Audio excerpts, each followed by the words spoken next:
This is the original keyboard that came with the Lenovo ThinkPad T480. Additionally, it has a backlight option. If any key is broken, you need to replace the entire keyboard.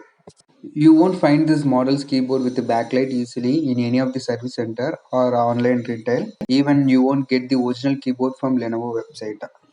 2 months back, when I searched in Google, I found a website. They mentioned like a keyboard with a backlight in the description. Even in the photo, icon was there on the space bar. So I ordered it. It was around 4,000 rupees. When I received it, there was no backlight option in the keyboard as well as no icon in the space bar. I thought by mistake they sent different product. So I called to customer care.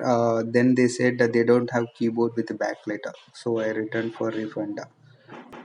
Finally, my friend couriered me this keyboard from US to my location, Bangalore. So the cost around is 5,800 after tax. So I am posting this video in case anyone is looking to buy it. Please feel free to comment on this video.